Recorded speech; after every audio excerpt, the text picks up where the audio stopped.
اس سے زیادہ یہ اللہ کا تو اس سے زیادہ ہے. اللہ کہتے ہیں مجھ سے ناجائز طریقے سے چھیننے کی کوشش کرو گے دیوالیاں نکال دوں گا تمہارا, اگر دوں گا بھی نا تو دل سے سکون چھین لوں گا. دولت کا مقصد سکون ہوتا ہے. دیکھو اللہ اگر ظاہری میں دولت چھینتا رہتا ہے نا تو آزمائش ختم ہو جاتی. ہم کہتے ہیں وہ ناجائز کرتا ہے, دیکھو اتنا وہ تو غریب ہے اور حلال کمانے والے اتنے کروڑ پتی. تو اللہ نے ظاہری طور پر دولت حرام کمانے والوں کو بھی دی ہے, لیکن سکون اللہ نے ان سے چھین لیا ہے.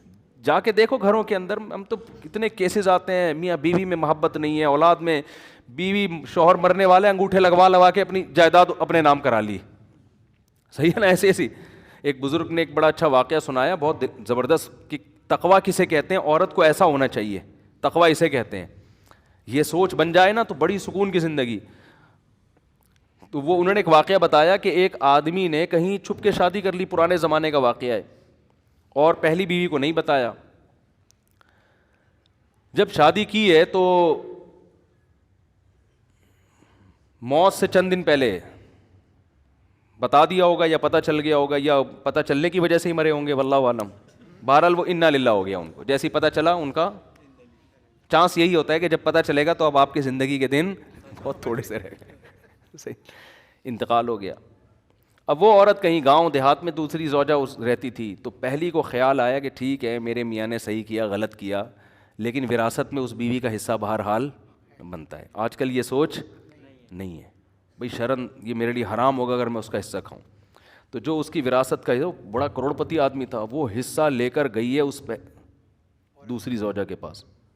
وہ یہ کہہ بھی سکتی تھی کہ تو چھپ کے کیا ہے نا, ہم تھوڑی ذمہ دار ہیں, ہمیں تھوڑی بتایا تھا. اس کے پاس حصہ لے کے گئی وہ. یہ جب خدا کا خوف ہوتا ہے نا, لالچ نہیں ہوتی, تو ایسے ہوتا ہے.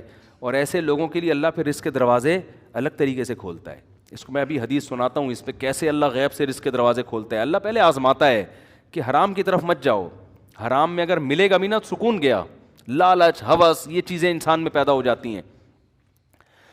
تو جب وہ اس کے پاس گئی اور کہا کہ بھئی میرے میاں نے کی ہوئی تھی, ہمیں پتہ چلا, اور اب میں تمہاری وراثت نہیں کھا سکتی, جتنا میرا حصہ اتنا ہی تمہارا.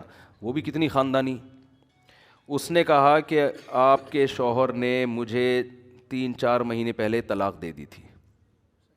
مسئلہ یہ ہے کہ شوہر اگر 1 یا 2 طلاقیں دے اور بیوی کی عدت ہو, تو عدت کے دوران عورت کو وراثت ملتی ہے. پھر اگر مرض موت میں طلاق دے دے, اب وہ ایک الگ مسئلہ ہے, لمبی بحث ہے.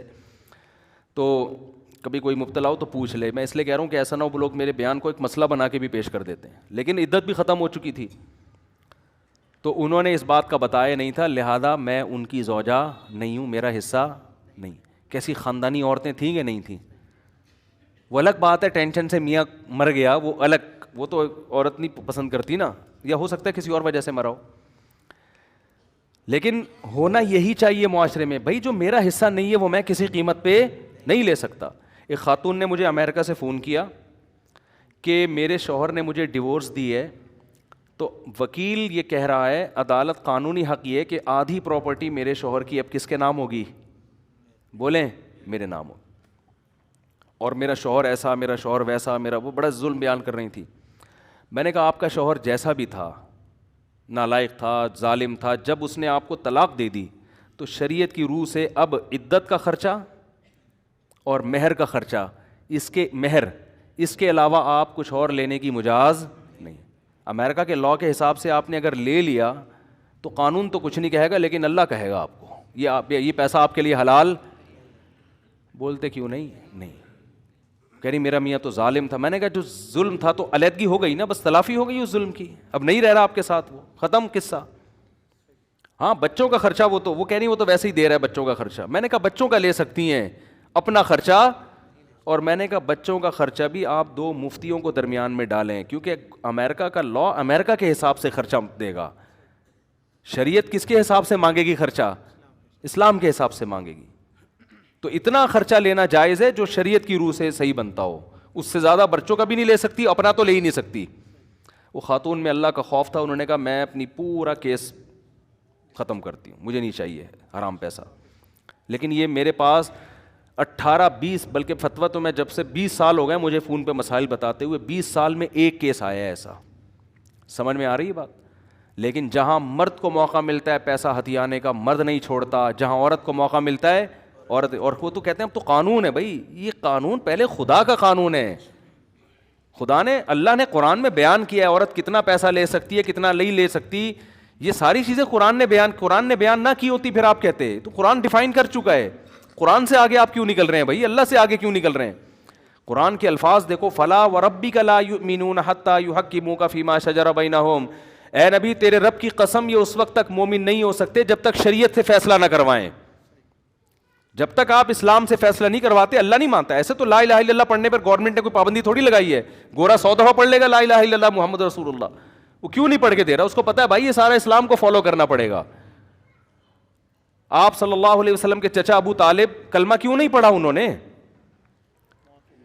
موت کے وقت نبی صلی اللہ علیہ وسلم کہہ رہے ہیں ایک دفعہ پڑھ لیں, ان کو پتا ہے پڑھنے کا مفہوم کیا ہے, مطلب یہ کہ پھر میں اپنا دین چھوڑ دیا, اس دین کو فالو کروں گا. آج پڑھتے جا رہے ہیں, کلمہ بھی پڑھتے جا رہے ہیں, لیکن اس کا نہ مفہوم سمجھ رہے ہیں, نہ اس کا مطلب سمجھ رہے ہیں, نہ اس کو فالو کر رہے ہیں. خیر جلدی سے بات کو سمیٹ کے ختم کروں. اب دیکھو ایک اور الٹا کام کیا ہو گیا, موسیٰ علیہ السلام راستہ بھول گئے. ہم کہتے ہیں او یار شٹ یہ کیا ہو گیا یار, ٹینشن ہو گئی. ابے بیگم بھی بولتی مروا دیا, میرے ابا نے اجنبی بندے سے میری شادی کرا کے مجھے مروا دی. میں ابا سے کہہ رہی تھی ابا بندہ آئی ڈی کارڈ تو چیک کرو اس کا.